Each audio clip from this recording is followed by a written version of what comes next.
Hello दोस्तों, मैं आपका शुभचिंतक न्यू इंडियन कोचिंग सेंटर में आपका स्वागत है।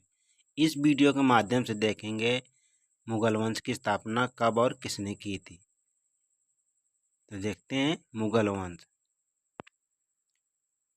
जैसा कि मुगल वंश से किसी भी एग्जाम में एक या दो क्वेश्चन आते हैं, जैसे यूपी पुलिस RO का एग्जाम होना, उससे इस टॉपिक से एक या दो क्वेश्चन पूछे जाते हैं। तो देखते हैं मुगल वंश। तो देखते हैं नौरोजे का त्यौहार ईरान से लिया गया था। देखते हैं बाबर के शासनकाल कब से कब तक। तो 1526 से 1530 तक बाबर के शासनकाल देखेंगे। ये वेरी इंपॉर्टेंट है एग्जाम की दृष्टि से। तो देखते हैं मुगल वंश का संस्थापक कौन था। तो ये मुगल वंश का संस्थापक है बाबर। बाबर तुर्क एवं सुन्नी मुसलमान था। कौन था? तुर्क एवं सुन्नी मुसलमान था बाबर। देखते हैं बाबर का जन्म कब हुआ था। तो फरवरी 1483 में फरगना, जो कि अफगानिस्तान में पड़ता है। अफगानिस्तान की राजधानी काबुल है। देखते हैं बाबर के पिता का नाम उमर शेख मिर्जा था। क्या नाम था? उमर शेख मिर्जा। बाबर फरगना का शासक कब बना? 8 जून 1494 में। वेरी इंपॉर्टेंट है एग्जाम की दृष्टि से। देखते हैं बाबर के चार पुत्र कौन कौन से थे। हुमायूं, कामरान, अस्करी और हिंदाल। ये बाबर के चार पुत्र थे। तो देखते हैं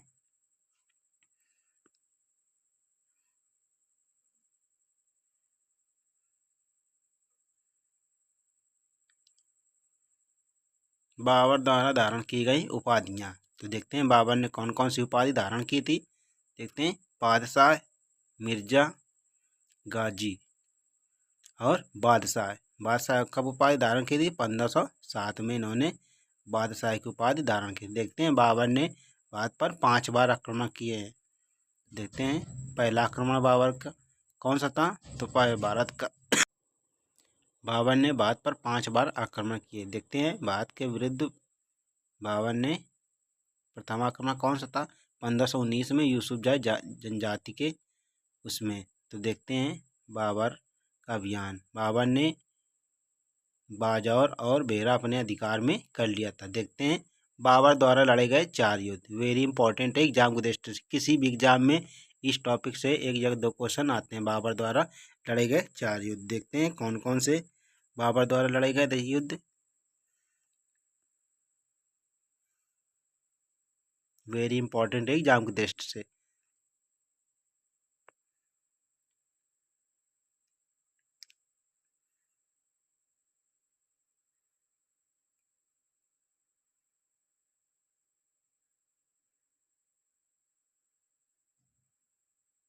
तो पानीपत का प्रथम युद्ध कब हुआ था? 21 अप्रैल 1526 को। पानीपत का प्रथम युद्ध कब हुआ था? 21 अप्रैल 1526 को। खानवा का युद्ध कब हुआ? 17 मार्च 1527 को। और चंदेरी का युद्ध 29 जनवरी 1528 को। और घाघरा का युद्ध 6 मई 1529 को। इन चारों युद्धों में बाबर ने विजय प्राप्त की थी। तो बाबर इन चारों युद्धों को जीता था। तो देखते हैं पानीपत का प्रथम युद्ध कब और किसके मध्य लड़ा गया। पानीपत का प्रथम युद्ध 21 अप्रैल 1526 को बाबर और इब्राहिम लोदी के मध्य यह युद्ध हुआ था, जिसमें बाबर की विजय हुई थी और इब्राहिम लोदी हार गया था। इस युद्ध में बाबर ने अपनी पहली बार तुलगमा नीति एवं तोपखाने का प्रयोग किया था। तो क्वेश्चन पूछा जाता है किस युद्ध में बाबर ने तुलगमा नीति और तोपखाने का प्रयोग किया था। तो देखते हैं बाबर के दो प्रसिद्ध निशानेबाज कौन से थे इस युद्ध में। उस्ताद अली और मुस्तफ़ा अली। पानीपत के प्रथम युद्ध में इन्होंने भाग लिया था। तो एग्जाम की दृष्टि से वेरी इंपॉर्टेंट क्वेश्चन है। तो देखते हैं ऐसी अथेंटिक वीडियो देखने के लिए न्यू इंडियन चैनल को सब्सक्राइब एंड वॉच करें। देखते हैं खानवा का युद्ध कब हुआ था। तो खानवा का युद्ध 17 मार्च 1527 को बाबर और राणा सांगा के मध्य यह युद्ध हुआ था। खानवा का युद्ध किसके मध्य हुआ था? बाबर और राणा सांगा के बीच। देखते हैं राणा सांगा की मृत्यु कैसे हुई थी। तो 30 जनवरी 1528 को जहर खाने से हुई थी। तो देखते हैं इस युद्ध के बाद बाबर ने गाजी की उपाधि धारण की थी। तो खानवा के युद्ध में बाबर ने गाजी की उपाधि धारण की थी। बाबर को अपनी उदारता के लिए कालंदर की उपाधि भी मिली थी। बाबर ने खानवा के युद्ध में जिहाद का नारा भी दिया था। तो क्वेश्चन पूछा था किस युद्ध में बाबर ने जिहाद का नारा दिया था, तो खानवा के युद्ध में। और किस युद्ध में तुलगमा नीति अपनाई थी, तो प्रथम युद्ध पानीपत का युद्ध में। देखते हैं चंदेरी का युद्ध, वेरी इंपॉर्टेंट एग्जाम की दृष्टि से। तो चंदेरी का युद्ध कब हुआ था,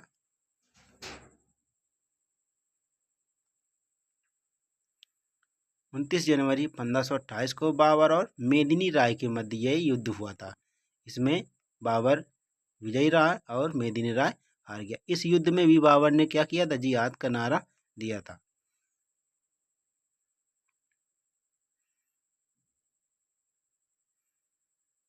देखते हैं घाघरा का युद्ध, वेरी इंपॉर्टेंट एग्जाम की दृष्टि से पूछा जाता है। घाघरा युद्ध कब और किनके मध्य हुआ था, तो 6 मई 1529 को बाबर और अफगानों के बीच यह युद्ध हुआ था।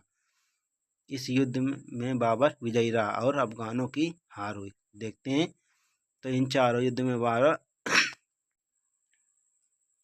नोट, बाबर ने अपनी आत्मकथा बाबरनामा की रचना की और इनमें बाबर ने बागों और योजनाओं का वर्णन किया। तुझके बाबरी नामक तुर्की भाषा में इन्होंने तुझके बाबरनामा लिखा था। तो देखते हैं इसका फारसी अनुवाद किसने किया था, अब्दुल रहीम खान खाना ने। बाबर की मृत्यु कब हुई थी, देखते हैं तो बाबर की मृत्यु 26 दिसंबर 1530 48 वर्ष की आयु में काबुल में हुई थी। काबुल में इसे क्या किया था, दफना गया था। बाद में बाबर के शव को आराम बाग में लाया गया था, आगरा के आराम बाग में दफनाया गया। बाबर की मृत्यु के बाद उसका उत्तराधिकारी हुमायूं बना। तो इसकी पुस्तक दीवान मुबैयान, यह मुस्लिम कानून की पुस्तक थी। ये दोनों किस भाषा में लिखी थी, तुर्की भाषा में यह पुस्तक दोनों लिखी गई थी। देखते हैं बाबर द्वारा किए गए निर्माण कार्य, बाबर ने कौन कौन से निर्माण कार्य करा था। देखते हैं पानीपत जो कि हरियाणा में, इन्होंने यहीं पर काबुली बाग का निर्माण किया था। संभल जो कि रोहिला खंड में जामी मस्जिद का निर्माण करवाया था। अयोध्या जो कि बाबरी मस्जिद का निर्माण, मीरवाकी जिसका सेनापति बाबर का कौन था, सेनापति।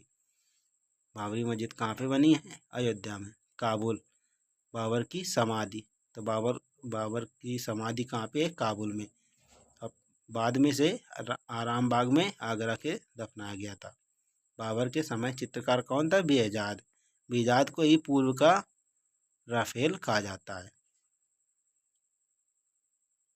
देखते हैं बाबर को मुबैयान नामक पद शैली का जन्मदाता भी माना जाता है। चांदी का शाहरुख नामक सिक्का चलाने वाला काबुल में कौन था, वो बाबर था। कैसे सिक्के चलाए थे, चांदी का शाहरुख नामक बाबरी नामक सिक्का चलाने का कौन था, कंधार में बाबर ने कंधार में चलवाया था बाबरी नामक सिक्का। बाबर ने गजे बाबरी नामक माप का प्रयोग भी किया था। देखते हैं बाबर के अनुसार उसको भारत पर आक्रमण किसने करने के लिए भेजा था, निमंत्रण दिया था। बाबर के अनुसार उसको भारत पर आक्रमण करने निमंत्रण पंजाब के शासक दौलता खान लोधी एवं मेवाड़ के शासक राणा सांगा ने दिया था। तो बाबर को युद्ध के लिए निमंत्रण किसने दिया था, तो दौलता खान लोधी और मेवाड़ के राजा राणा सांगा ने